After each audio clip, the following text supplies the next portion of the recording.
Hello and welcome to the Landis Look, where we take an inside look at the world of real estate. And today we're going to take a look at the huge change in the Atlanta real estate market in the last 2 weeks. And I'm Justin, here with Jarrod. Jarrod, thanks for being here. Thanks for having me, Justin. Always fun to be on. Yeah, it's always great to have you. And this week we have something big to talk about because, man, the change in the last 2 weeks in the Atlanta real estate market has been huge. Why don't you tell us what you've been hearing and seeing firsthand before we get into the numbers? Yeah, absolutely. So over the last 2 weeks, a good bit of buyers have come back into the market. Yeah. There's a lot of uncertainty, obviously, the first couple of weeks of this.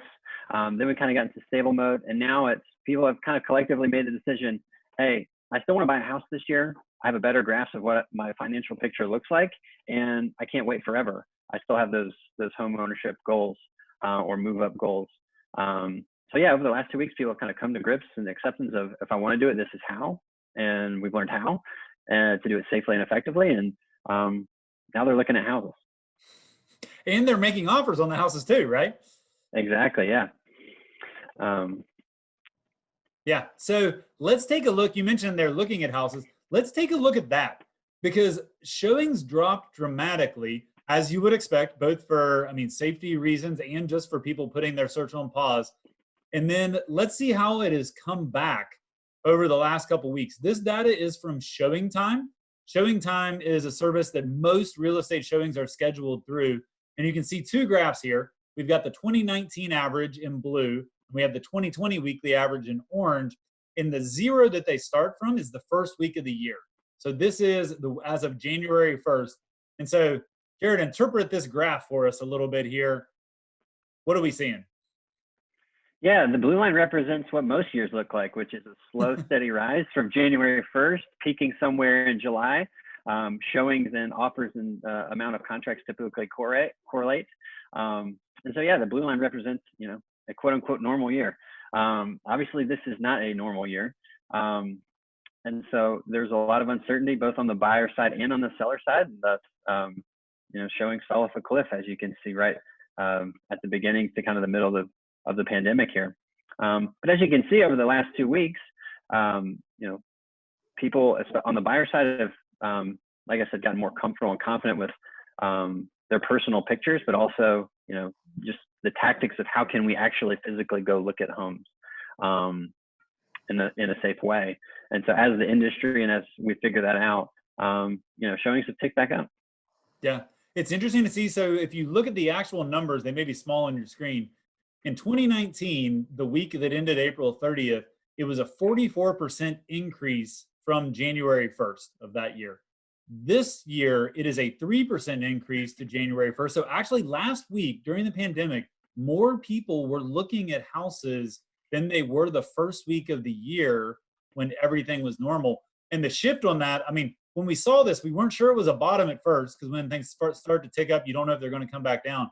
But it looked like April 7th, April 8th, we were down 46% to that January, and then another 38% to last year. That gap has really closed over these last couple of weeks, and we're seeing a solid trend line here. Yeah, and Justin, we've both said this who knows how many times, but on the buyer side, all you need to do in order to get into the process is call a lender, have a 20-minute phone conversation, and then that afternoon or the next day you can go out and look at homes. Sellers obviously had to do a lot of lifestyle adjustments. And so for them to get the confidence to get back into the market, obviously buyers need homes to look at. And so that kind of limited some of there just weren't as many homes to show kind of at the bottom there as well. So there's more buyers in the marketplace now because they can come out faster. But there's slowly getting to be more inventory for them to see as well. Yeah, let's take a look at that. That's a perfect segue to looking at the data for what are we seeing on contracts and listings. So is this actually translating these showings into contracts? And we picked, 3 spots in time here to share with you guys. And we're looking at the 7-day average, 3.9. That was basically like the last week before things we felt like really started to change in the market. And then 4.13, 2 weeks ago, from the last data we have, and then 4.27, kind of taking a look at last week. And you can see the number of contracts, 323 down to 187, a 42% drop in new contracts. Contracts, when we say that, that's buyers and sellers coming to an agreement and saying, yes, I'm going to buy the house. Yes, I'm going to sell it. We have a written agreement on that. But then that's come back up 37%, up to 257 for April 27th from that bottom. And Jarrod, here's what you're talking about. On the listing side, though, it hasn't come back as much. The drop was pretty similar, but to your point, sellers can't just put their house on the market in 6 hours. Yeah, exactly. And then, at the beginning of that as well, I'm thinking about how many conversations we had with sellers about just the health and safety concerns. For sure. And then more people are working from home, so harder to stage and make themselves available for showing. So I think all of those things probably played into it.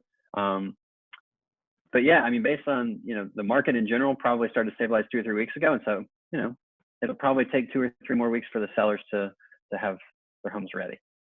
Because look what this does to a supply and demand standpoint. So if you take 3.9 as the baseline and you're like, hey, we've been in a seller's market in Atlanta for a long time now, and you see the number of, properties going pending to the number of new properties coming on the market. And then you look, they dropped almost identically. So the number of new contracts and the number of new listings dropped almost the same amount, which keeps the supply and demand at a similar rate. The pending ratio barely changed over that time.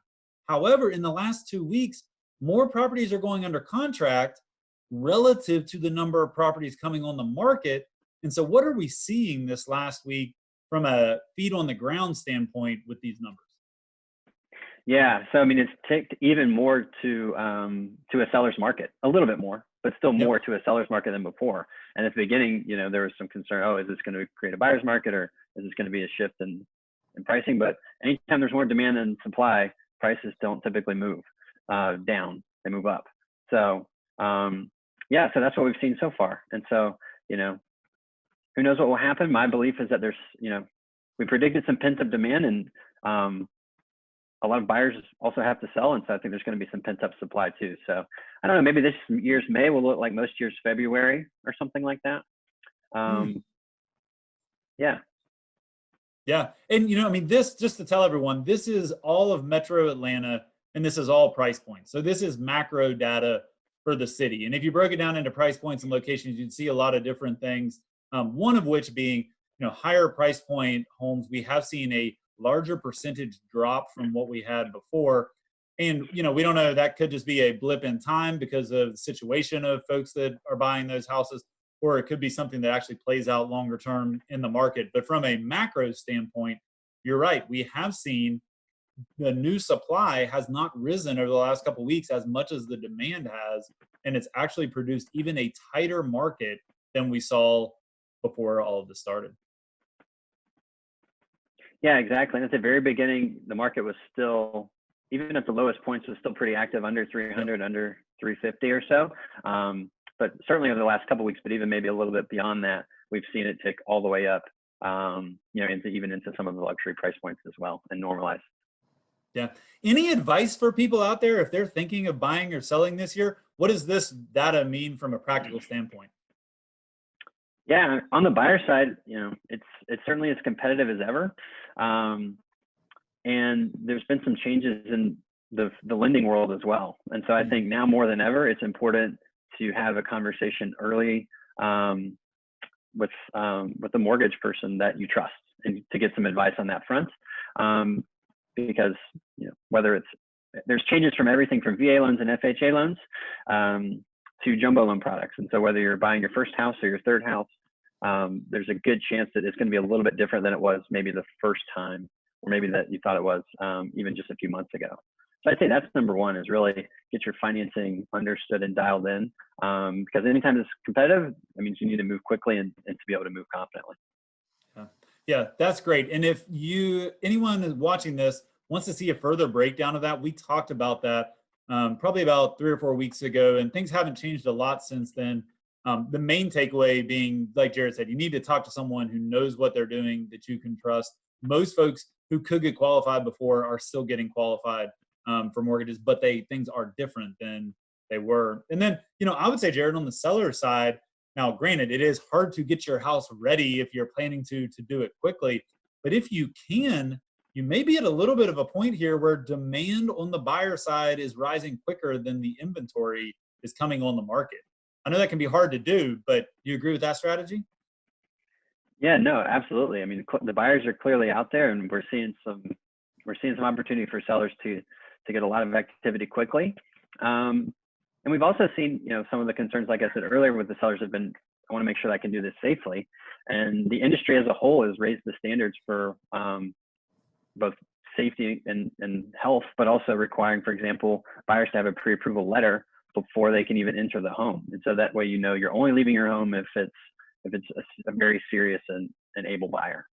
Yeah, I've been so impressed with how the real estate industry has come together and how resilient it's been. People still need housing. And I do think the industry has done a great job taking in the most important factor, which is safety and health, because all the other stuff is irrelevant if you can't do that. But have done a great job with virtual showings, with making sure that only things are done in person if they absolutely have to. Most things can be done. Had a digital closing the other day, which is just amazing to be able to think that you can do that. And so it has been cool to see how the industry's come together. And Jarrod, we appreciate your expertise going through these numbers with us.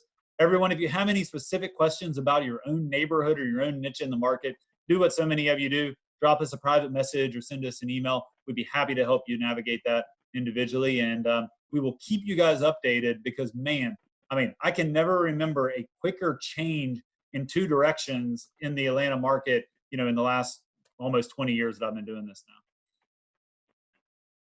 So, Jarrod, thanks for being here. We appreciate you, everyone. We will see you next week.